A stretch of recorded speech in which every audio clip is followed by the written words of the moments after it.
नमस्कार, हिंद किसान में आप सभी का बहुत बहुत स्वागत है। मैं हूं अनिका आर्यन और मेरे साथ आज दो खास मेहमान हैं। आज हम बात करेंगे केरला सरकार ने जो एमएसपी स्कीम चालू करने की योजना जो शुरू करने की बात की है। 1 नवंबर से ये योजना रोल आउट होगी और एमएसपी को लेकर इस देश के किसानों की अपने अपने अनुभव हैं, अपने अपने गुस्सा भी वो जताते रहे हैं। और हाल में जो देश में एक पूरी जो पॉलिटिकल क्लाइमेट उभरी है इन 3 कृषि कानून को लेकर, उससे उपजा जो एक तरह से कह लीजिए किसानों की तरफ से वो कहते हैं ये संकट है, सरकार कहती है कि ये किसान हितैषी फैसला है। आइए इसको समझते हैं कि केरला सरकार ने अपनी तरफ से क्या कुछ कदम उठाए हैं इन 3 कृषि कानूनों के मद्देनजर, और उसके अलावा भी क्योंकि केरला में तमाम तरह के खेती को लेकर नए नए प्रयोग होते रहे हैं। इस पर बातचीत करने के लिए हमारे साथ डॉक्टर पी इंदिरा देवी जी हैं, जो कि एग्रीकल्चरल इकोनॉमिस्ट हैं और डायरेक्टर हैं Kerala State Farmers Welfare Board की। आपका बहुत बहुत स्वागत है Indira ji, welcome to the show. And हमारे साथ हैं उषा सुलापानी जी, जो कि थनल करके एक ऑर्गेनाइजेशन है, उसमें वो काम करती है कुछ 3 से 4 हजार किसानों के साथ, और इसके अलावा महिला किसान अधिकार मंच की वो सदस्य भी हैं और खुद भी बाय ट्रेनिंग हॉर्टिकल्चरिस्ट है। आपका बहुत बहुत स्वागत है, वेलकम टू दिस शो। सबसे पहले इंदिरा जी आपसे समझना चाहते हैं, जो ये स्कीम केरला सरकार ने अनाउंस की है एमएसपी देने की, जो 16 वेजिटेबल्स हैं खासम खास केरला राज्य में जो उगते हैं, उस पर जो कॉस्ट ऑफ प्रोडक्शन होगा उसके ऊपर 20% ऐड करके देगी सरकार, जब उसको लगेगा कि एक प्राइस है उसके नीचे जा रहा है। So it will be a kind of an intervention that the government would do.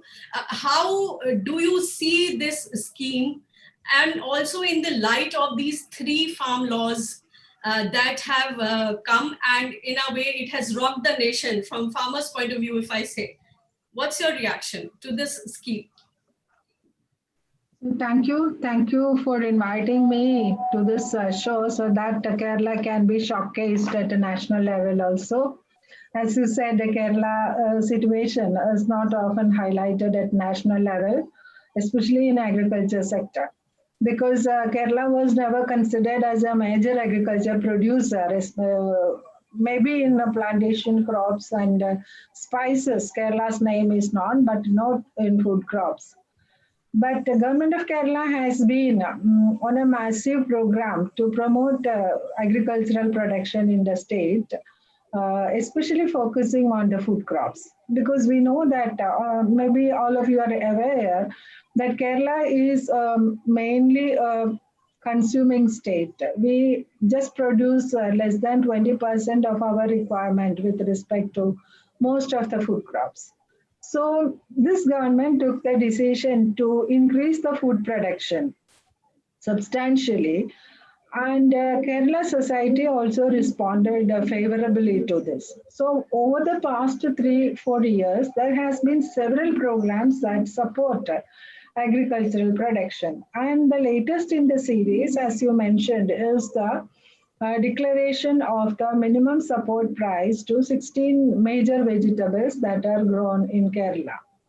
And you know that Kerala has never been having this APMC system. We don't have these mandis, and we were not, at any point of time, Kerala was not having the APLM Act. The Agricultural Produce Regulation Act was not there in Kerala. So naturally, as all of us know, agricultural produce prices are always highly price volatile. And sometimes those farmers who take up farming as a serious vocation, they find it extremely difficult.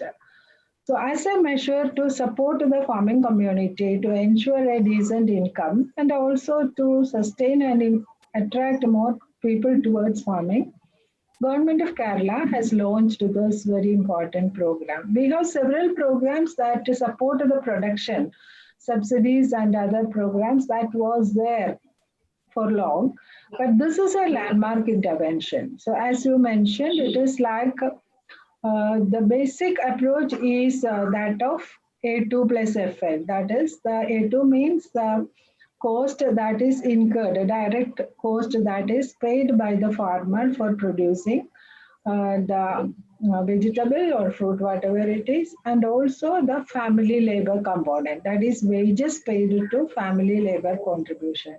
That is A2 plus FL, and 20% of it is added to that, and that is declared as the support price as of now.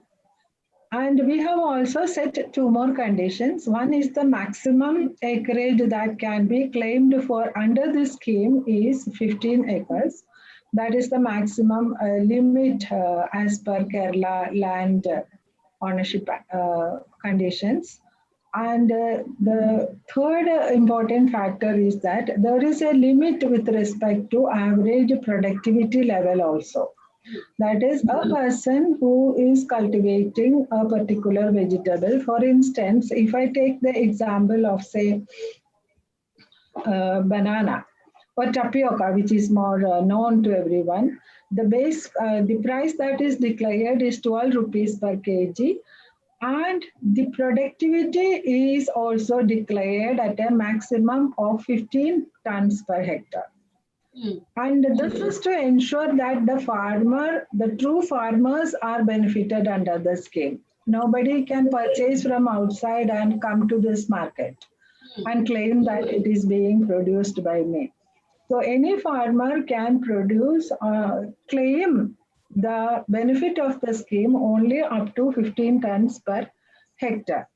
And we have some 550 markets wherein the farmers can get the benefits. And it is implemented through two channels. One is the State Department of Agriculture is running certain some 300 markets, and the cooperative department under these primary agricultural credit societies, which we call as PACs, they are also operating the market. So the benefit can be availed through that markets also. So throughout the state, there is 550 markets to begin with. All right. So we have Usha ji. Let's take her reaction. Usha ji, आप इतने सारे किसानों के साथ काम करती हैं. You've been working with so many farmers. आपको क्या लगता है कि farmers की on the face of it, अभी तो 1 November से ये roll out होगी, but on the face of it, ये scheme, इसकी मंशा, what is the intention of the scheme? Do you think that farmers are liking this scheme, and also they would find some benefits out of it, and is it matching their expectations? उनकी उम्मीद पर खरा उतर रही है या नहीं? Thank you, Anika. Actually, I talked to farmers in 3 districts. One is Wayanad, where now there is a great focus. Also Palakkad, which is few panchayats in Palakkad are the main vegetable producers in the state. Also in Thrissur, the Kudumbashree Women Farmers Group. So I talked to some of these farmers and to understand their perception on this. Yeah. So generally, I feel that all of them are really happy about it, because for the farmers, the main thing, they know how to produce, but then they still do not know how to get a fair price for their produce. Especially the fluctuation in the volatility in the market is too huge, especially for perishables like vegetables and fruits. So generally it is done, carried by the middlemen. We call the middlemen or the middle traders. They are actually in the market running this. So always they find problem with the pricing. One is it's a volatility, unstable price. Sometimes they get 5 rupees, another time they get 50 rupees. So they cannot really plan either their production or their lives. That's a major problem. So they hope that this MSP can bring that, which means there will be some stability. So they can, whether it is tomatoes, when they grow, they will be growing, and when the produce happens, it is huge, tons. So naturally that time price goes down. So they feel that because of this MSP, there will be mechanism where the farmers, the government procurement happens, but along with that, other traders also will understand these farmers are empowered, to demand. Yeah. So they feel that there also they get some justice. That is generally all these farmers tell. But they do not know exactly how it is going to operate, and know that it's still not clear to them. Yeah. Indraji, tell me, how did this concept came in? A2 plus FL, as you said, is still as in the overall formula जो इस देश में एक है जो MS Swaminathan जी ने सुझाया है C2 plus 50%, उसको उसी पर इतना विवाद रहा है. Governments have not been able to actually give that kind of C2 plus 50%, though they always claim that they have been doing. There's always a tussle as far as this matter goes. तो C2 जो इतना important component है, उसको क्यों छोड़ दिया गया है? Why is it being left out in this case? As you said that this is here, the formula is A2 plus FL. Yeah, this is a very pertinent question, and Professor M.S. Swaminathan Commission was also suggesting C2 plus 50%. But even now at national level also it is A2 plus FL formula that is going on. I think there are two reasons for this. If you look at our agriculture policy and food policy, we can see that we are trying to have a balancing system. Like the farmers should get a reasonably good price, and the food prices also should be checked at some level, because 86% of our farmers are marginal farmers and small farmers, that is less than 5 acres of land. And of this 86%, I think 64% are marginal farmers only. So they are also consumers. Yeah. They are producers and they are also consumers. So the government is trying to balance the consumer interest and the producer interest, and trying to have a sort of adjusting approach. So even for a C2 plus approach in Kerala, you know that even now, if you look at the procurement price that is declared by the government of India for paddy, we are adding 5 rupee 20 paise or so additionally, because cost of production in Kerala is very high, because the wage rates are very high, and also the rent on land is also very high, because the density of population is too high. So if you go for a C2 plus formula, I think it will be a very huge burden on the part of the government. Also, that will lead to unduly high food prices as well. Mm-hmm. But we are trying to accommodate the wage rates, even though it is high. It is wage rates, even including the family labor component, is accommodated. But the C2 plus 50% will be, I think it will have a very high repercussion on the food prices. Understood. तो महंगाई जो है हमेशा से, जो कुछ experts हैं उनका मानना है कि महंगाई जो है वो कहीं ना कहीं जो खेती और खेती से उपजी जो फसलें हैं उस पर महंगाई का जो असर दिखता है, क्योंकि हमेशा पॉलिसीज में, नीतियों में उपभोक्ता सेंट्रिक नीतियां होती हैं. हालांकि इसका ये भी जवाब होता है कि किसान भी तो कहीं ना कहीं खुद उपभोक्ता है. एक और बात बताइए Indira ji, what will be the timing, how will government decide that this is the right time to intervene? क्या कोई कैप है? जैसे मार्केट इंटरवेंशन स्कीम आई थी या है, उसमें है कि 10, अगर ग्लट है, बहुत जरूरत से ज्यादा है तो 10% अबव लिमिट है, अपर लिमिट अगर 10% से ज्यादा प्राइस जाते हैं या फिर 10% लोअर प्राइसेस जाते हैं, तब मार्केट इंटरवेंशन स्कीम लागू होती है. इस केस में क्या सीन होता है? How will you? Here it is almost simple. Actually, there is a 3-tier mechanism. There is one at state level monitoring committee is there, then district level monitoring committee, and at panchayat level monitoring committee. And they have identified certain referral markets. And suppose today, as a farmer, I am taking, say, 10 kilograms of tapioca for sale to this particular market. And I can very well sell this at the prevailing market price, whatever is it. Suppose for tapioca, as I said, it is 12 rupees. But today I could sell only at, say, 10 rupees. The market price is below the support price. Yeah. I can sell at 10 rupees today, but today's referral price, this committee will be assessing the referral prices in the referral markets, and they realize that, okay, this day it is only 10 rupees. So the farmer will be paid the difference 2 rupees later on at the earliest day. Okay. So it is like the farmer is not denied of his immediate cash requirements. He can sell at the market, the rate at which that is prevailing in the market, and his money will be later credited to his account, the difference. So it will be a sort of a Bhavantar scheme which came up in Madhya Pradesh and also Haryana vegetables. Something similar to that. But the problem there was that due to cartelization and merchants and traders, they artificially brought down the prices, and they said that let us avail these prices because anyways government is going to fill in and fill the void with and give you the differential. So let us also reap the benefits, and you also, for the farmers, you can also reap the benefits. तो उस scheme में यही दिक्कत थी कि जो सारे traders थे उन्होंने मिलके एक आर्टिफिशियली लो प्राइसेस क्रैश कर दिए जा रहे थे. यहाँ पर सरकार वो क्या कदम उठाएगी, वो इंटरवेंशन क्या होगा और वो बैलेंसिंग एक्ट क्या होगी कि ये उसी तरह पर बदल जाए. This is a potential threat in such schemes, but here in Kerala, what I perceive is that there are 2-3 advantages. One is that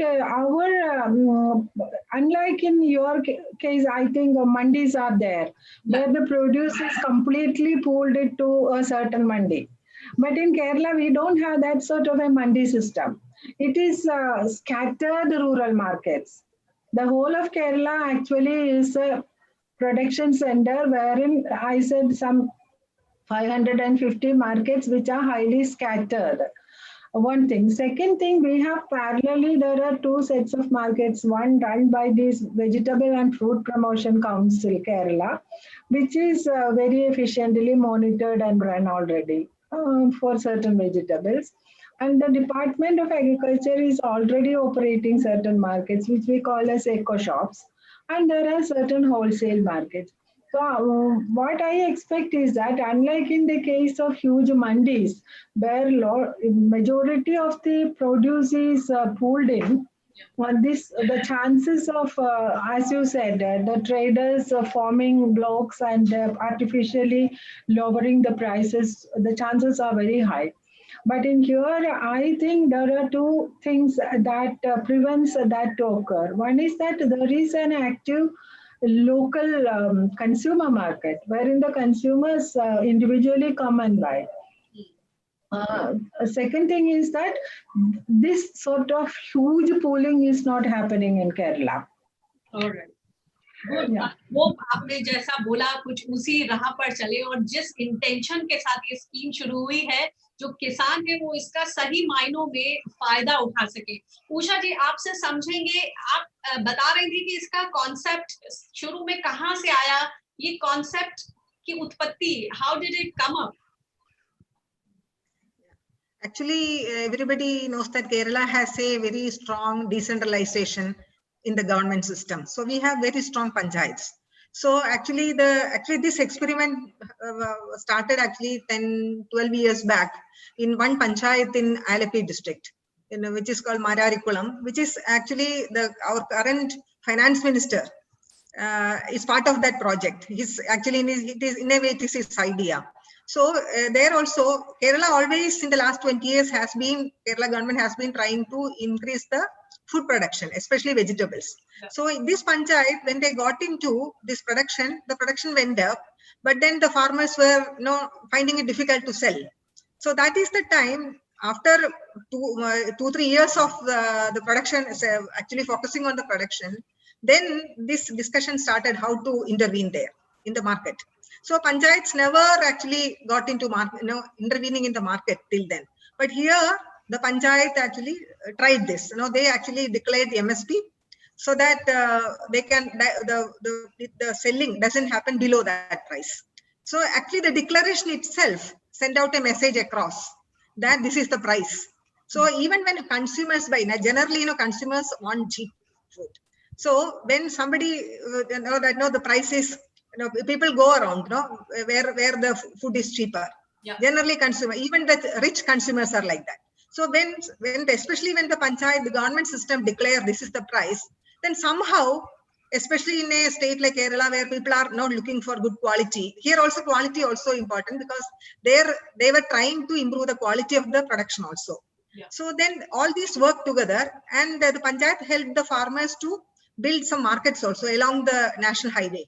So all these things together, what happened in the end was the production actually went up. Wow. Now this is a very classical experiment, at the in a decentralization, where how a small intervention, which means MSP, declaring MSP, can actually improve the production also. Yeah. So that happened. So I think our current finance minister actually is motivated by that idea, I believe. And now, because of all these, a lot of issues we are facing, one is climate change, then this pandemic called COVID. So there is a lot of, food security issues also Kerala facing. Yeah. So there is as Dr. Indira Devi said, the government is trying to become, in a sense, self-sufficient in fruits and vegetables. Okay. That is the declared objective. So how to achieve that? This is so great. I think that is where, yeah. When we talk of agriculture per se in this country, अब देश में अगर खेती की बात करते हैं तो अनफॉर्चुनेटली कृषि प्रधान देश में अब इस तरह की बातें हो रही हैं कि जो युवा हैं वो खेती नहीं करना चाहते हैं। मगर केरला के केस में जिस तरह की पॉलिसीज और इंटीग्रेटेड फार्मिंग टेक्निक्स और सस्टेनेबल एग्रीकल्चर के फॉर्मूले सामने आ रहे हैं, तो जो युवा हैं वो भी खेती की तरफ जा रहे हैं और उसमें काफी हद तक पॉलिसीज का एक बड़ा हाथ है, मुझे लगता है। एक आखिरी आपसे संक्षिप्त में जवाब चाहूंगी Indira ji, do you think that this scheme is going to be very exemplary for rest of the nation? सिर्फ फूड ग्रेन्स के मामले में नहीं, why shouldn't we have MSP for vegetables also in rest of the states?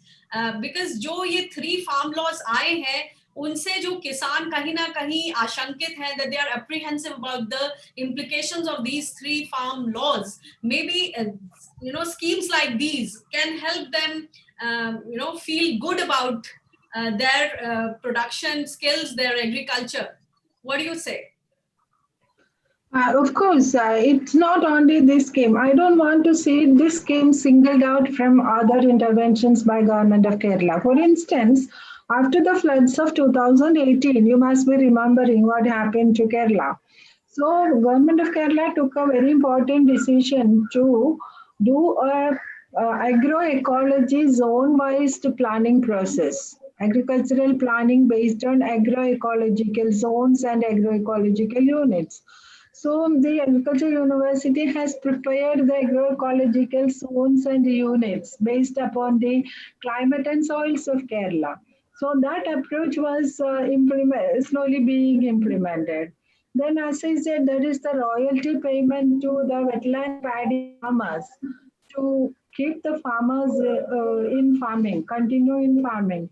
Now, very recently, government of Kerala also have declared a Subiksha Kerala. Subiksha Kerala, I think you can understand what it is. So this is part and parcel of the whole project, the whole idea of making Kerala food self-sufficient and also sustainable in nature.